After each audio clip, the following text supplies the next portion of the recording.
Hey, honey. Yeah, what's up?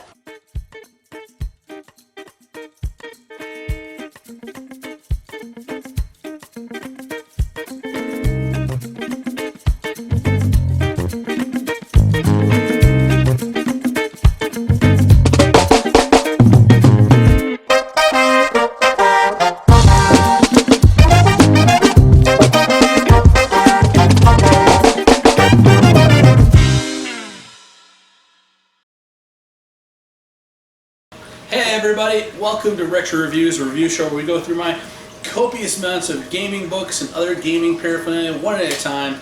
And in order to keep me from rambling, we have Laura. Hey everybody. So to keep us on track tonight, I've got a list of questions.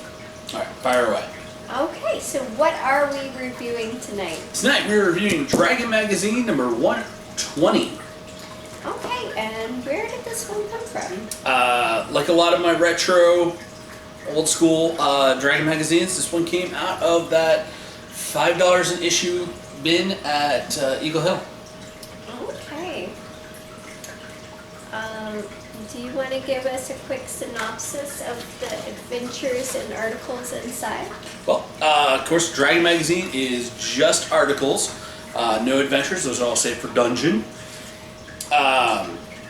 So the first one we have up, quick little note about this is actually was marketed as the Player's Handbook number 2, but it's actually the April Fool's issue. So there is a lot of joke running through these articles, starting off with these spells for everybody. They're basically a list of, yeah, I got you. You can breathe water. Just make a Constitution check. Yeah, you can resist fire. Make a saving throw. They're just really stupid. But a lot of those actually exist nowadays as just like bless and other spells that allow you to have advantage on those type of checks in 5th edition D&D. There's the NPC class for the Jester, basically how to play like a court jester and give it levels and stats. There's the Ecology of a Pickle Bug, which is a completely made up monster that lives in pickle jars. That the person who's telling about the pickle bug to the adventurer that's coming for advice is basically being attacked by a monster, and the wizard's just like, I'm not listening to you. Check out this thing about the pickle bug. This is a really humorous story. There's an article, Dining Out in the Hells, which has the stats for McDonald's employees. Even a demonic version of Ronald McDonald. That's kind of creepy. It is. And ironically enough, that is the actual only reason why I got this magazine. My buddy Thomas Kane, who was part of my first D&D group at Umpy, he was like, oh yeah, Dragon Magazine. There was a really cool funny thing about like the stats for Ronald McDonald was in one of these. So he went through the pile of Dragon magazines like, you gotta buy this one. I'm like, alright, I'll buy this one. Because we were playing Magic a little bit at the time. We were just going down to the Eagle Hill to buy a few Magic cards when we needed them. Then there's, the next one is not found in any stores. It's some joke magical items. One of them is a workout manual. Another one is a staff, which after you've used it a bunch of times, it will refuse to hit your opponent. So it goes on. It's a staff of striking. It goes on strike. Toothpicks that actually contain a lightning bolt spell. So if somebody goes to try to clean their teeth with it, they'll get blasted for 6d6 lightning damage. And a book manual of how to make plushy golems.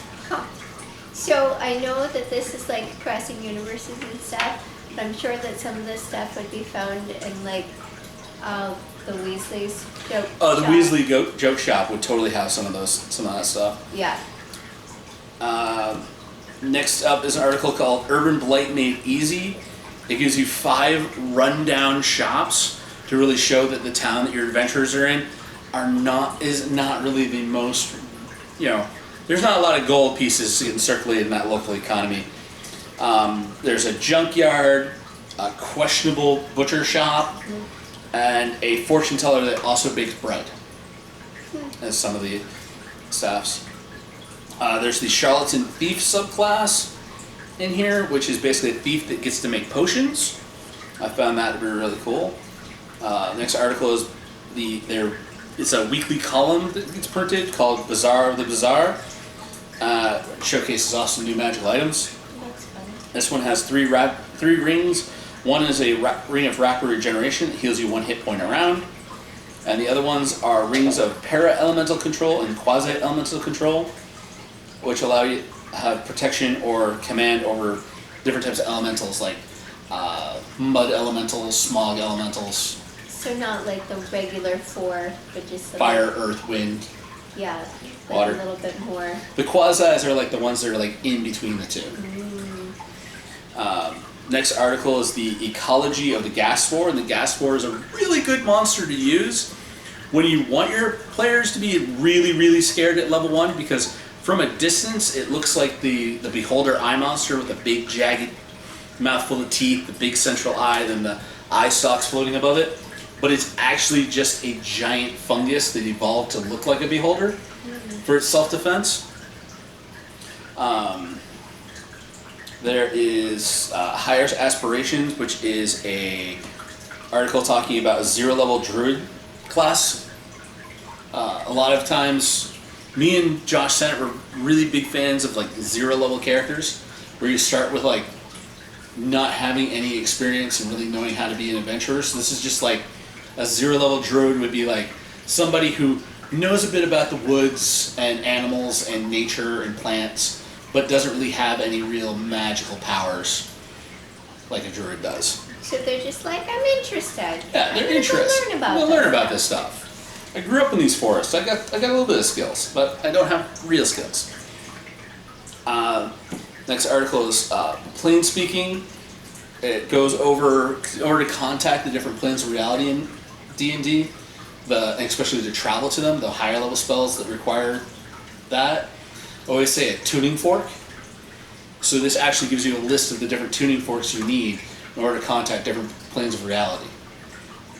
So it's like a two-way radio between planes of existence? Well, it's based off of some medieval scholarly about the idea that every universe vibrates and has like a universal sound, like the chord of music.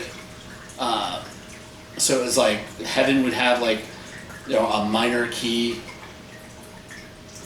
A different part of heaven would have a different minor key. It would have a major key. The minor keys would be like the lower planes of existence, the hells. And by striking that tuning fork, doing the magic, you can communicate or travel to that different plane of reality. Interesting. Yeah.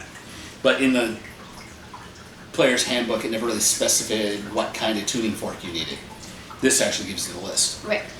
And then we move on from the D&D focused part of the magazine into the other games that TSR was publishing at the time, and we leave the jokes behind. For Operation Zenith, this is top secret, their covert James Bond spy game. The rules in this that they put in this magazine are for going into space and like 0G combat. So you can do a Moonraker, which is one of my favorite. It was actually the first James Bond movie my dad ever showed me. So Moonraker's got a special place in my heart, so I was like, that's pretty cool. Then there's the game Traveler, which I believe was not TSR. I think it was done by somebody. It was done by somebody else, but Traveler was a. It was designed to be like a high sci-fi setting, like Star Wars or Doctor Who or something like that.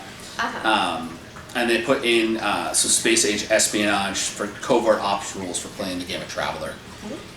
And then for their Star Frontiers, which was the sci-fi version of D&D, they had vehicle combat rules for that in this magazine. And then for Gamma World, which was TSR's post-apocalyptic mutant wasteland game, they had the article Born in the Ruins, which was rules for different social levels, like how highborn is your mutant? What's your social status? Just because you got 3 arms doesn't mean anything. Who's your parents? Where do they come from? Yeah, always have to keep that stuff in mind. Oh yeah, so. Okay. So are you planning to keep any of these articles?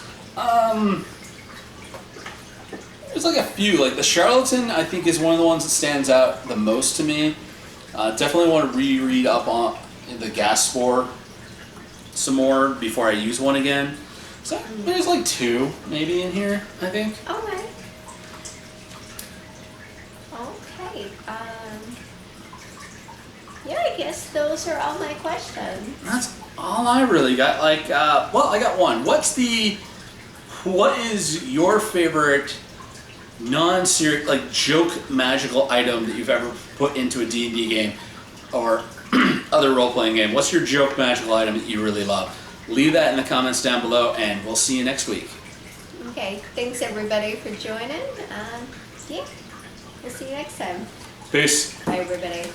Hey everybody, thanks for staying till the end of the episode.